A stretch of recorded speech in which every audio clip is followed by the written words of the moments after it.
You are listening to We Saw the Devil, an investigative and conversational true crime podcast that deep dives into fascinating criminal cases that are solved, unsolved, or ongoing. From America's Lori Vallow to Germany's Armin Meiwes, we examine and discuss the world's most shocking cases. If you're enjoying the show, don't forget to follow us online. Check us out at WeSawTheDevil.com and We Saw the Devil on Facebook, Twitter, and Instagram. And don't forget, you can become part of the show by backing us on Patreon.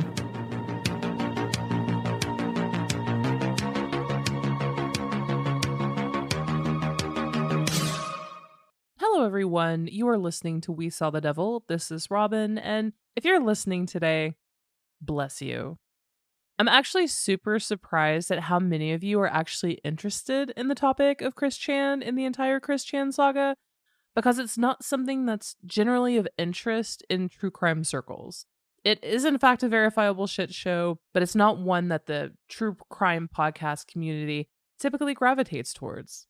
And frankly, I'm just so happy to have other people to talk to and educate on this, because living alone with all of this knowledge for so many years has become tiresome. And if you haven't noticed, guys, there was a little bit of a schedule change this week. A lot of you remember Jackie, my roommate. She was on a handful of the early episodes, and she's actually leaving for the military next week. So life has kind of been pretty hectic in preparation for all of this. Originally, I was slated to talk about the Carly Russell case with Iris, whom all of you know, but we'll be recording early next week instead. So I'll be doing a news update for the second episode this week, early next week, and then the episode on Carly Russell with Iris will air at the tail end of next week. Before we get into it, let's just get that housekeeping out of the way. WeSawTheDevil.com, that's all you need to know, on Facebook, Twitter, Instagram. I swear to you I'm getting a TikTok at some point, but you can find all of the social media channels there as well as the Patreon. Also, and this goes for any content creator that you frequent or really particularly like, leave a 5-star review on whatever platform you're using to listen to this podcast. If you like it, want to stay up to date on the Chris Chan saga, because guys, this episode today covers just 1 year of his life. That's it. The whole episode. That's how much we have left. So make sure to subscribe to stay up to date on future episodes and so forth. Now that we've gotten that out of the way, how are y'all doing? What have you been up to? What have you been watching? Has anyone really been watching any true crime or just generic documentaries or shows a lot? I always love recommendations. And some of you, I love it when you email me random documentaries, especially on channels like Peacock or Tubi or a site like that. I just recently watched the American Gladiators documentary on Netflix. Random watch, not something that I would usually, but like it's really actually really good. It's really solid, kind of interesting. That was something I remember from my early childhood, but it's kind of interesting seeing how all of that came together. Beyond that, y'all, I've been so busy, but I am a hoe for 90 Day Fiancé. I don't know why it's so stupid and vapid, but it is so entertaining. And right now, there are actually 3 of them going on at one time. There's Before the 90 Days, The Other Way, and then also 90 Days UK. And it's all just embarrassingly entertaining. And also the best show currently on television, The Righteous Gemstones, which, if you guys haven't checked that out, it's on HBO. It is one of the funniest, most endearing, heartfelt shows I have seen in a long time. And it's one of the few things that actually makes me belly laugh. So, Righteous Gemstones, if you haven't seen it, give it a watch. And please leave show recommendations, movie recommendations on any of the social media channels, because I need some new stuff to watch. All right, y'all. So let's just go ahead and get into it. The previous episode left off in March of 2008, and Chris had really finally pushed the boundaries of his friend Megan pretty much beyond comprehension at that point. After discovering a page dedicated to him on the website Encyclopedia Dramatica, Chris became enraged by some of the fan art that depicted both himself and his Sonichu character as gay. So to prove his own heterosexuality, Chris actually uploaded art that he had drawn, including a handful of his original Sonichu characters having sex, and one where he portrayed himself sexually pleasuring a girl with his fingers. And because the girl in the picture looked like previous drawings of his fantasy daughter, everyone assumed that he had drawn something super incestuous. He very vocally admitted that the girl in the drawing was his friend Megan, someone who had repeatedly asked him to stop drawing, pursuing, and physically touching her. He also repeatedly claimed that he was a straight male, no longer pined for Megan, and that he constantly pleasured himself with an inflatable sex doll named Officer Nasty. And that was, in fact, the last straw for Megan. So she sent him an email and let him know that he could no longer be in her life. Chris begged and pleaded and also gaslit Megan for her response. When she showed no sign of allowing Chris to continue on in her life, he edited the Encyclopedia Dramatica, but instead of removing the picture of him fingering her, he actually enlarged the image and cropped it so that it was just her crotch in the frame. Again, instead of removing the picture as a whole that she had an issue with, that he came out and was like, yes, this is me fingering my friend Megan. I am a straight male. Even though she expressed her shame, loss of dignity, and upset with Chris, he didn't take it down. He literally zoomed in on her crotch and made that the image.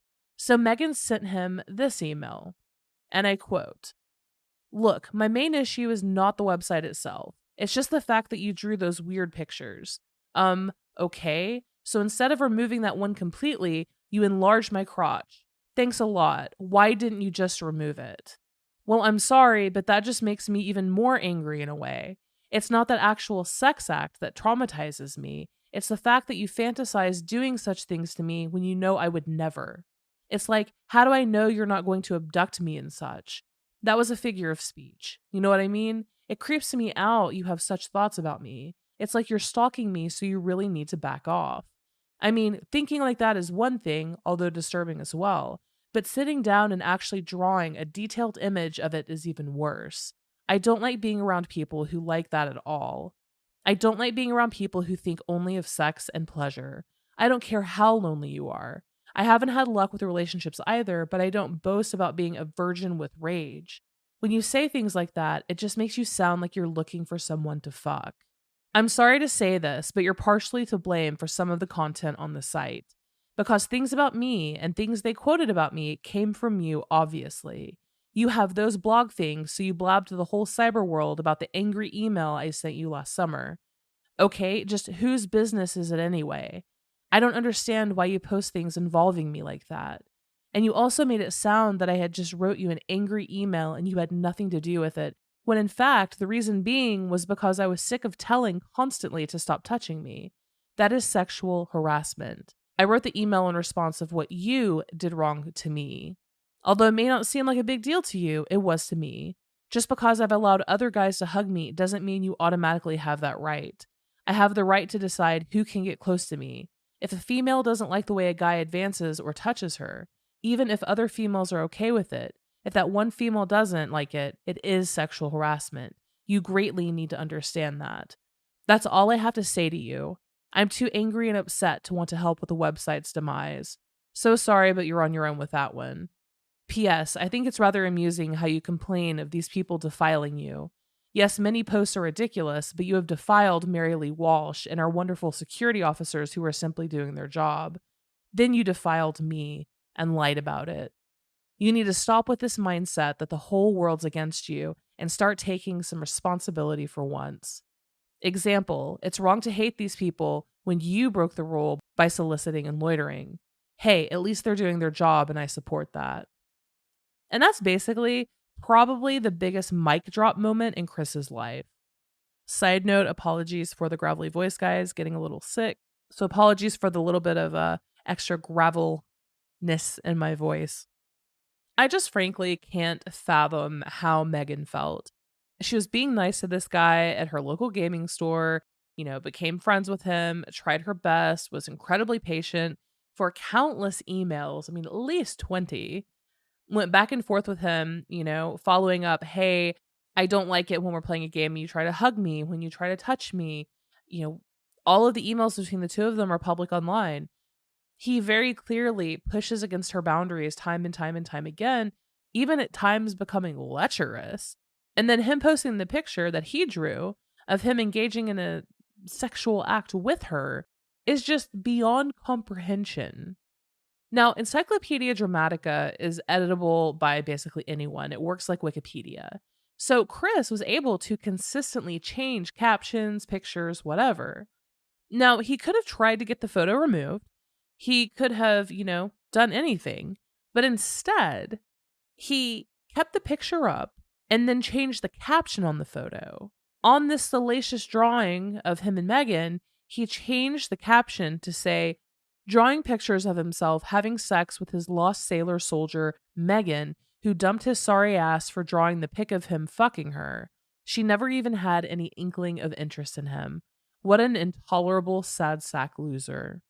Now, due to how many YouTube videos Chris posted around this time, and he posted multiple, it also came to light that Chris had a shrine in his house that was devoted to Megan. It was basically a large china cabinet slash bookshelf thing and cabinet, and it had drawings that Megan had done. They were plastered all over it. It was filled with My Little Pony, Sailor Moon, Yu-Gi-Oh, cards, collectibles, DVDs, lots and lots of box sets of DVDs from the various shows that she watched. And what's interesting is that through the years, you actually slowly get to see that shrine disappear in his videos. Less and less stuff devoted solely to Megan appears on it, and you see it changing. Now, even though Chris and Megan were no longer speaking, they both kept going to the gaming place for Yu-Gi-Oh tournaments. Megan kept to herself or hung out with some of her male friends there, who had to literally become physical barriers to keep Chris from pestering her. He even tried to give her a birthday present like 6.5 weeks early just to use it as an excuse to talk to her. Mike, the owner of the store, had been actually looking for a way to get rid of Chris and get him removed, but he couldn't just kick him out because he didn't like him. He was actually losing business because Chris would have meltdowns during games, which had previously included him screaming at small children multiple times. Chris was horrible at gaming. He couldn't play. He started off with Magic the Gathering, changed over to Yu-Gi-Oh, played a couple other things, and he was terrible at the games and always came in last and lost. And then he would flip tables and he would scream and have meltdowns. He would bring his gaming systems, like his consoles and the cables and everything, and just plug them in on one of the flat screen TVs. And Chris was also incredibly racist.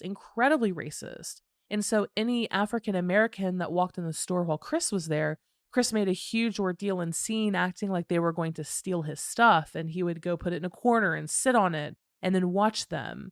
And he'd actually use the N-word with the hard R multiple times. But finally, Chris went into an unauthorized employees only section of the store, and Mike was able to give him a 2-week ban by management at that point. And then naturally, he went online and complained about it. And as I mentioned in the previous episode, Chris was definitely establishing a name for himself online at this time. 4chan had picked up the art and online interactions that he'd had. An Encyclopedia Dramatica page was made.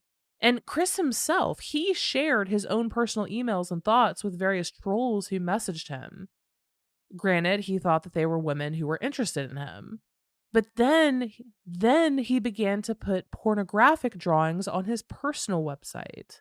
The people of Ruckersville, Virginia were beginning to catch on in a big way as well. Knowledge of Chris Chan's online behavior spread from the gaming place to local high schools, middle schools, to Piedmont Community College, and everywhere in between.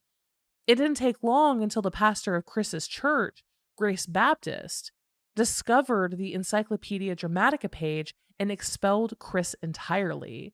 They kicked him out of the whole damn church. Chris had attended this church with both of his parents since he was born. Like, I'm from the South, y'all. If you go to a church from basically the day that you're born and you're, say, 23, 24, like, you're invested. That is your community. That is your tribe. Everyone knows you. They remember, half of them remember when you were born. It's a big deal. But his church kicked his ass out. And what I find so fascinating about all of that is that both of his parents actually kept going to Grace Baptist after Chris was forcibly removed. It was months later when his father Bob actually started going with him to his new church. His mother Barbara just stopped going to church entirely. And y'all, my own parents loved and supported me. Let's say we attended church today. Even if I were to do something super heinous or embarrassing to get myself kicked out, my parents would be leaving in solidarity and support. My mom was the most proper, dignified Southern belle. Presentation is everything. Your job is the signifier of your success. That's how my mom was. It wouldn't matter though. She would be throwing double birds on the way out of the door screaming had I been kicked out of the church. She would never have gone back. But not Chris's parents. So Chris actually ends up changing over to a Methodist church, and he was officially baptized into that church on May 11th, 2008. Also around May of 2008, this was also a time that Chris really began to use MySpace. He would try to find women local to his hometown and message them, introducing himself and flirting with them. On multiple occasions, this included teenage girls with the lowest known age being 15 years old. At this time, Chris was 23 years old. Some of the girls recognized that and brought it up immediately. "You're too old for me. Do you realize that what you were doing is illegal?" And Chris would be like, "Yep, I'm not saying I want anything from you. I just want to be friends," knowing that there is a complete ulterior motive there. But in June, Chris finally went too far at the gaming place. He received a permanent lifetime ban from Mike, the owner. The versions of what happened are a little iffy and differ a little, but apparently this is one of the cases where Chris was incredibly racist and it had to do with a black child that went into the store.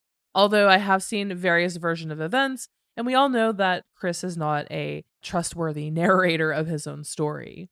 So naturally, Chris being Chris, he turned to YouTube to lament his woes, his ills, to turn the internet against the gaming place and try to help him get reinstated. And here are some clips from the post. "Citizens of the internet, I present an open message to each and every one of you. Y'all should know me by now, but if you don't, I am Christian Weston Chandler, the original creator of Saichu, the electric hedgehog Pokemon, back on March 17th, 2000. Any dates earlier are void. I have a whole bunch of people on the internet give me hate, show me a lot of hate, and I do not appreciate it. Ticks me off. Y'all think I'm just a sap, a chump, dumbass, whatever you may think. But you know what? You, every last one of you who has expressed hate against me, you're the shitheads. Every one of you who thinks I'm homo and calls me that because I am not, I'm straight. You're the homos. Every last one of you. I am not a pedophork, you dorks. The hatred I'm getting from every last one of you who has contributed to that Encyclopedia Dramatica webpage. And every other forum, internet document, lewdly drawn pictures with dicks. I love dykes. China. I'm straight. If I see a dick, I just look away with a moment of being freaked out. And by the way, that is not Crystal, whose eyes are censored. That is Megan. And he admitted that the picture, again, was Megan. So moving on to August of 2008. August of 2008 is arguably where things kind of start to take a turn. Chris receives an email from someone by the name of Blanca Weiss on August 9th. But Blanca Weiss wasn't real. She was actually a character made up and being controlled by 3 different people who just had one objective: to take possession of the Sonichu medallion that Chris constantly wore around his neck. I mean, they were super trolls. And as super trolls, they had studied Chris and knew all of his likes and dislikes. So much, in fact, that the name they chose, Blanca Weiss, translates, Blanca Weiss, as white in Spanish and then also white in German. a reference to Chris's racism. Blanca Weiss claimed that she was making her own comic character Jigglyami based on the character of Jigglypuff. She asked Chris if he would create a character for Jigglyami in Chris's Sonichu comic series. And Chris immediately began talking about himself and even flirted right off the bat. For issue number 7 of the Sonichu comic, Chris included a new, quote, bubblegum pop star, Jigglyami, and stated that he hoped to meet her one day, wanting his sweetheart. Again, Chris's personal life and, I guess, sexual desires were bleeding over into his comics. Now, this is something that I have not been doing on this podcast and in this series, because to be quite frank and honest with y'all, I don't think I could articulate it well enough for it to make sense. And that's what's going on in the storyline and plot in Chris's comic series. And the thing about it is that a lot of it mirrors his own personal life. Like when he got kicked out of Piedmont Community College by Mary Lee Walsh, the dean of students, he immediately drew Mary Lee Walsh into the Sonichu comics. He would play her on video games and beat her up in them, like create a character in her likeness and then beat them up. That's how Chris dealt with his life frustrations, is he actually illustrated them and brought them into his Sonichu Quickville City world. After thinking of writing these episodes, there is going to be a sweet spot in an episode or two from now talking about and catching up on the plot and everything, because it is a whole thing. I mean, spoiler alert. At some point, Chris pretty much almost entirely detaches from reality as we know it. I mean, he pretty much goes cuckoo for Cocoa Puffs. He's left. He's now officially living in his fantasy realm.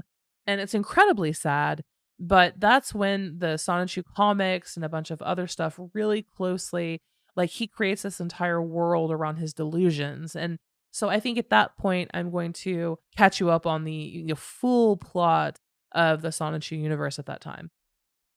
But moving on to August 18th, every year it was custom for Bob Chandler to write his son Chris some sort of message, typically for his birthday. The year before, Bob was not in good spirits. He was very, very, very concerned for Chris and wrote quite the essay, basically about how he can get his life together, how he has faith in him, and whatnot, but it definitely showed a lot of concern. August 2008, he must be feeling pretty good about Chris, because he says, quote, "Dear Christian, at this time in life, you and Sonichu need a quest and a purpose in life. Let Sonichu become a champion for autistic persons everywhere and continually defeat the perils of autism. Sonichu could become the spokesperson for autistic persons with an ongoing fight for them in chapter after chapter or good deeds on the internet. He could become the spokesperson from now on. You and Sonichu could become famous worldwide." And knowing just the level of depravity and where this entire story goes and how they were all living, that is a very sweet and tender moment coming from a man who is known as a bigot, a racist, super, super hateful as a whole. Apparently, he was a very, very accomplished engineer, took a lot of pride in his education, and then Chris Chan is his son. I can imagine that he would have been a little disappointed, if for no other reason than the fact that Chris had no interest in anything that Bob was interested in. By the end of August, Chris and Blanca had corresponded quite a bit. He apparently felt comfortable enough asking her for her opinion on pornography, because on April 18th, he wrote her the following, quote, "Also, while I'm thinking about it, I wanted to ask you about how you feel about porn in your humble opinion. Honestly, and confidentially between you and me, I see the official videos from companies such as Adam and Eve not solely as a turn-on, but as a good education of what may be done during the act. I also appreciate it more as a virgin because it allows me to create a better idea for when I actually do it for my first time. And obviously, I have seen a fair share in my adult years. I would rather be well advised about it and the practices of safe sex than be dumb on anything on the topic. But if you do not feel comfortable with seeing pornographic videos, I will not ask any more beyond this paragraph. If I've made you feel uncomfortable, I humbly apologize. But I feel it a good idea to check with you about the subject because I care about your feelings as my gal pal with a growing relationship." Still enraged by the fact that trolls on both 4chan and Encyclopedia Dramatica were uploading pictures of Rose Chew with a penis, Chris decided that he'd had enough. He uploaded 5 of his drawings, each depicting Rose Chew in sexual scenarios. Quickly following on April 20th was the 8th issue of the Sonichu comic, except this time it was called Rose Chew. And if you had any question about what took place in this particular issue, let me read the prologue that Chris wrote. Hey, loyal readers, Sonichu and I, we wish to take a moment to discuss our sexual acts portrayed here today. Please understand that we are legally consenting adults at ages greater than 18 years, and when he and I are alone, we sometimes take enjoyment in warming each other up in our 69 position. While it's good for us, it may or may not be right for you or your trusted opposite gender partner. We, Christian Weston Chandler, and everyone of this hand-drawn series fully support safe sex and the proper use of condoms during vaginal penile intercourse. Also, in addition, while we so fully support sexual education in every high school, Christian Weston Chandler also highly recommends and would gladly support dating education classes because while sex ed is great for the eventual well-earned intercourse after 3 or more dates, it is vital to learn what to do before that moment. It should be well taught how to approach and ask one's member of the opposite gender out for the very first date. Our generation and future generations are at it. Thank you all for your support. As you can imagine, the general consensus amongst the public was quite literally, what the fuck? And everyone started laughing at and critiquing it. They tore his drawings apart by getting busted with what he did to Megan and then following up in order to prove his heterosexuality of one of his characters having sex. Realizing that he might have gone too far and trying to save face in front of his new potential sweetheart, Blanca, Chris posted a note for the comic on his site that read, quote, "Also, I wish to make it perfectly clear that I, Christian Weston Chandler, a sound-minded virgin, do not see women as sex objects. I honestly see women as my equal, human beings who have every right as any person in this world do, and I care about how women feel. Story-wise, Rose Chew is only doing what she herself as an individual feels is right, in a great act of protest against the real-life 4centgarbage.com, which is Encyclopedia Dramatica.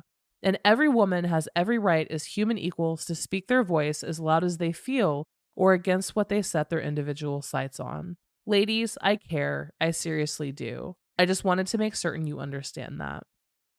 And the thing about it, that would almost be a little bit endearing if he actually meant any of it. Because his behavior and things that he says to other people, previously Megan, friends, kind of speaks the opposite. Chris gave off some pretty strong incel vibes there for a bit. Now, by this time, because Chris was posting all of these videos and all of this stuff online, the trolls were multiplying like rabbits. You had the original 3 who were behind the persona of Blanca, but then out of nowhere, someone emailed Chris from a new email claiming to be Blanca and sent him a link to Blanca's MySpace page. Now, from that MySpace page, the new Blanca sent Chris a message and asked him for nudes, promising some in return. And Chris took a bunch of nudes and very revealing pictures of himself, and he sent them to the account via email. He didn't even notice or in the very least acknowledge the fact that the email was an entirely different one from the original Blanca, or that it even had a different location. Chris's nudes were then posted to Encyclopedia Dramatica and 4chan on September 11th, 2008. 5 days later, someone going by the name Lord Silly Nipples, go ahead and laugh, it's funny, Lord Silly Nipples, posted a new round of photos, including up-close pictures of Chris Chan's misshapen penis, as well as the most infamous one, him naked, erect, and wearing his mother's bra and underwear. Chris was obviously devastated when he discovered this, and realized that the second Blanca account, the one with the MySpace, was a troll account. When Chris discovered it, whoever was behind the account, actually removed all information from it And then instead of a picture of a girl that had been there previously of Blanca, it was a black man in a pickle suit, a drawing. So Chris Chan took to YouTube and he did three things in this video. One, he called out Blanca for being a troll. Two, he randomly assumed the intellectual property of Jigglyami, saying that he owned it now. And then he also called out a Sonichu merchandise ad that was in a video game magazine that he read. So, what about this ad? Well, enter yet another troll. Someone paid for a full page ad to act as a fake promo for Sonichu merchandise going over to Europe. I mean, the ad looks real, it felt real, it looks professionally done. And the ad says, for Sonichu fans across Europe, the wait is nearly over. If you haven't heard of Sonichu yet, where have you been? The funniest, sassiest, coolest electric Pokemon hedgehog is coming to a store near you. Be prepared for the biggest toy phenomenon since Pokemon. Adventures with your favorite characters from the world of Sonichu are just around the corner. Collect them all. Sonichu, Rosechu, and Blaze. This particular troll took the name of Jimmy Hill, a famous English footballer and TV personality. And they were claiming to be the true creator of Sonichu and that they had turned the series into a successful franchise in the UK. This troll even got a domain name and put up his own fake website. And as you can imagine, this pissed Chris off. You know, Jimmy's version of Sonichu portrayed Sonichu as gay, as a homosexual, and Chris Chan was portrayed as an evil robot. Almost everything was an attempt at hitting Chris at his deepest points of anger and identity. Chris would go on to make multiple videos of himself ranting about how he's the original creator of Sonichu for more than a year and a half, until the troll behind the Jimmy Hill account shut down his entire site, probably by finding something else better to do with his time. I'm just going to venture out on a limb and guess.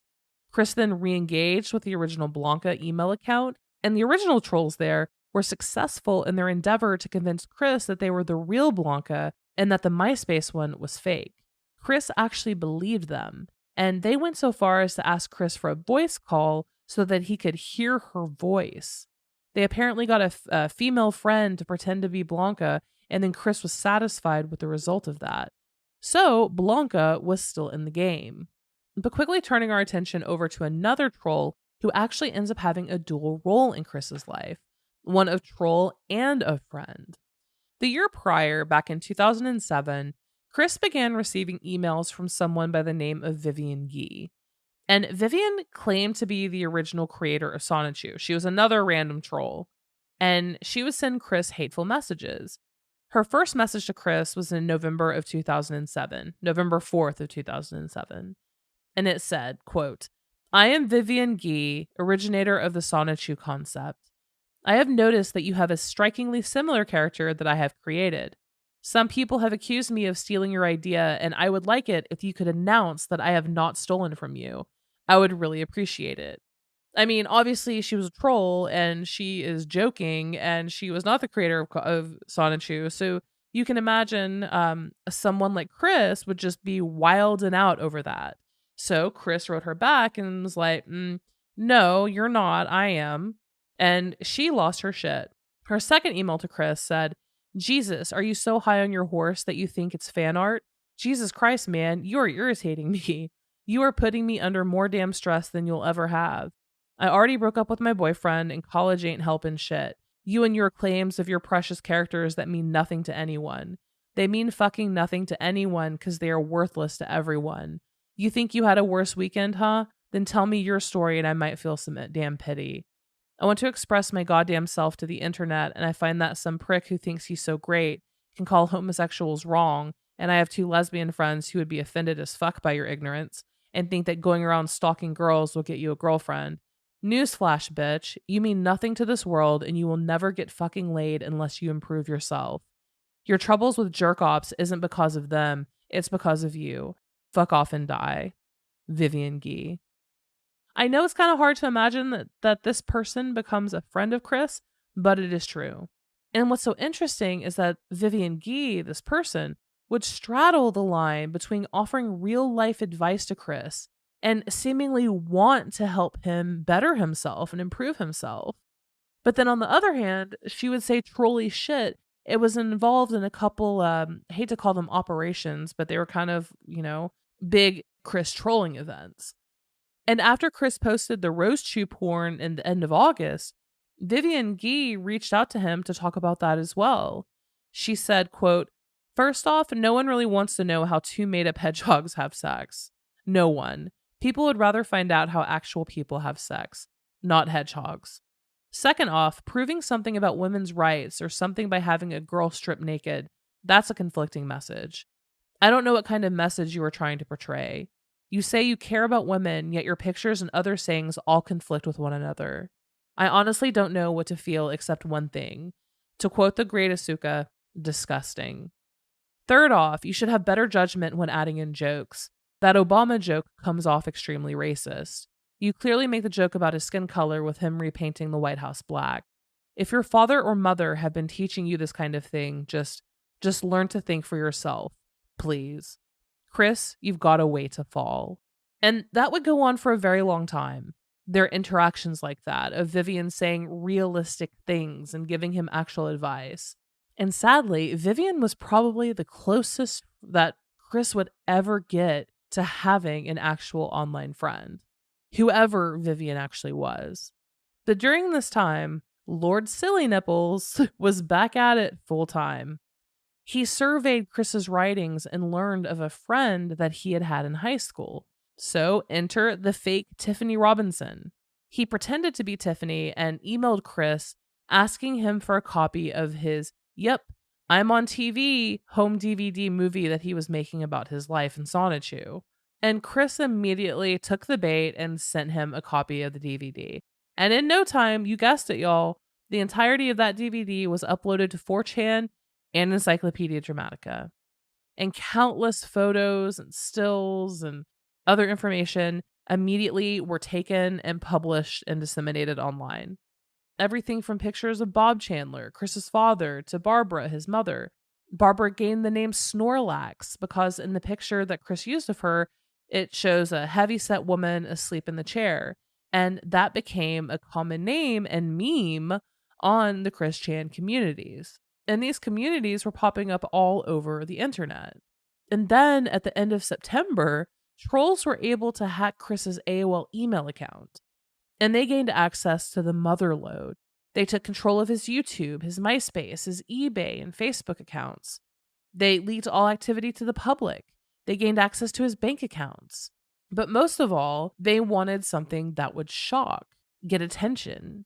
And they found even more salacious nudes that Chris had taken of himself, including a picture of him holding his penis with Sonichu doodled on the side of it.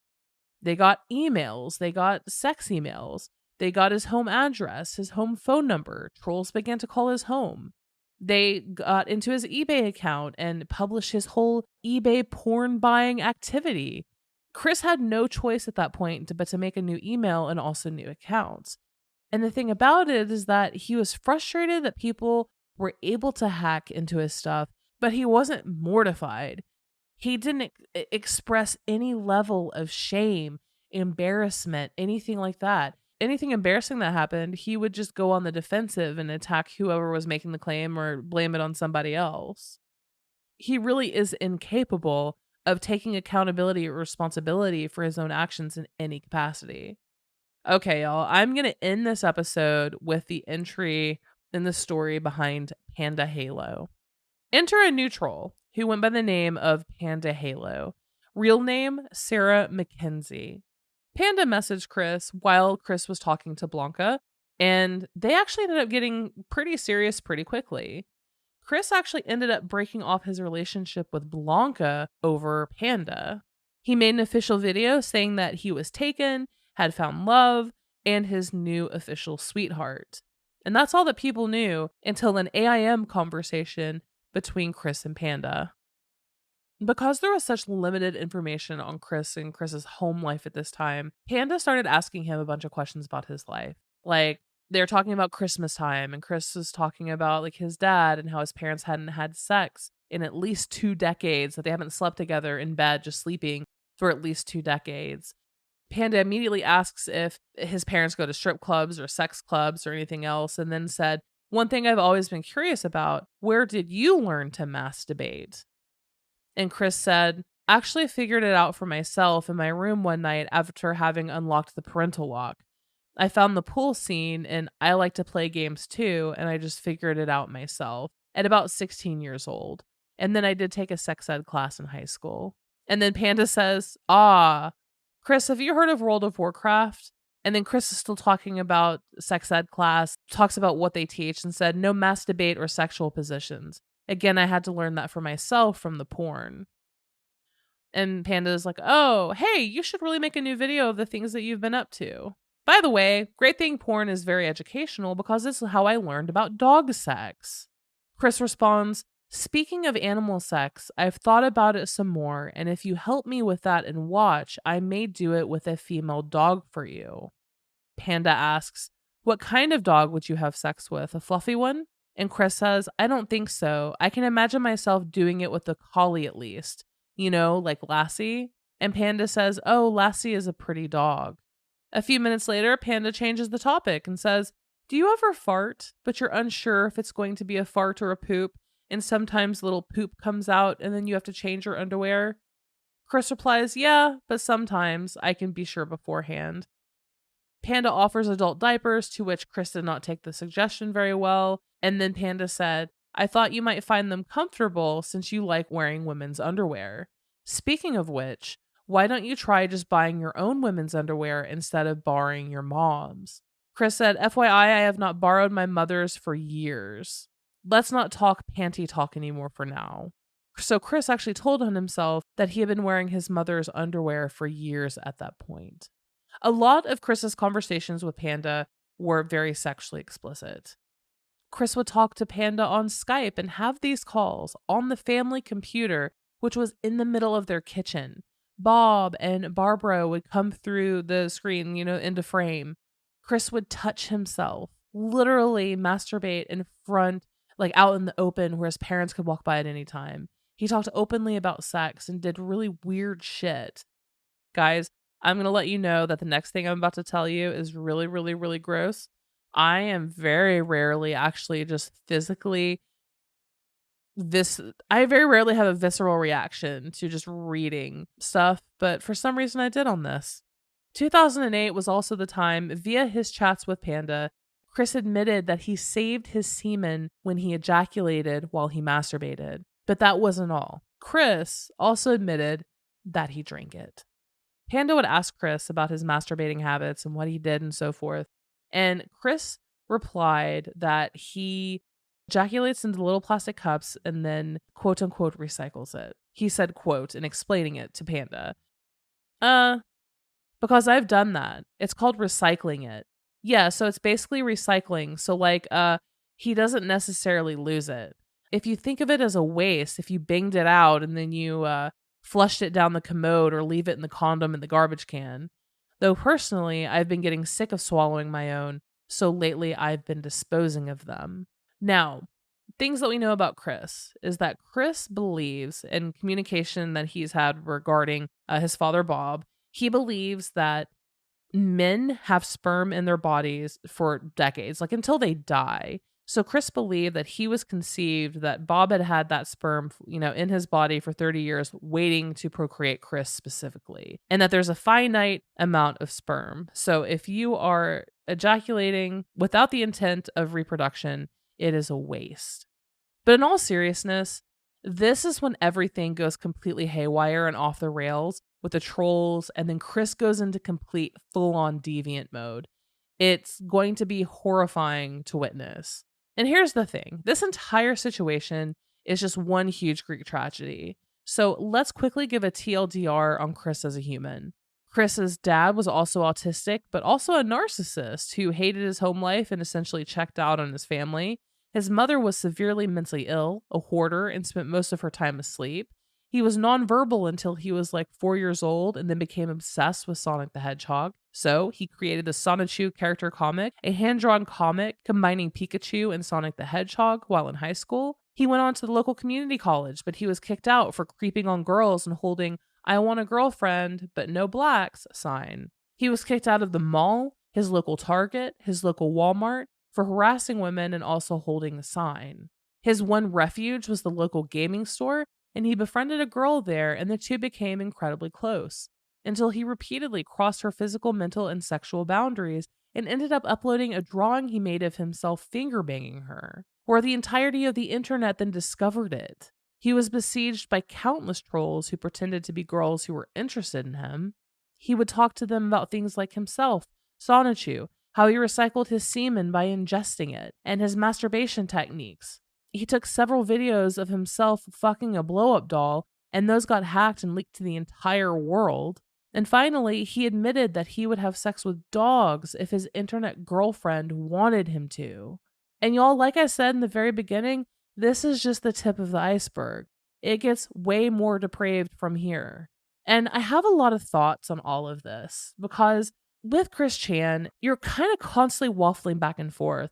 This man is mentally ill. This man is, in reality, a very low functioning autistic man. I actually saw that they were actually discussing him not terribly long ago on the Joe Rogan podcast, of all places.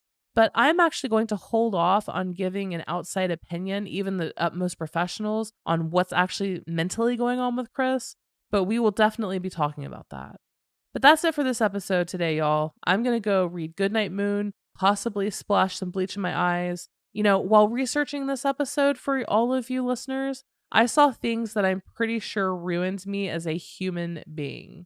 But as always, you can find the show at wesawthedevil.com, where you can find all the social media accounts to follow. Make sure you follow us there as well. Leave that 5-star review if you enjoyed this episode. And yeah, that's it for today, guys. Until next crime.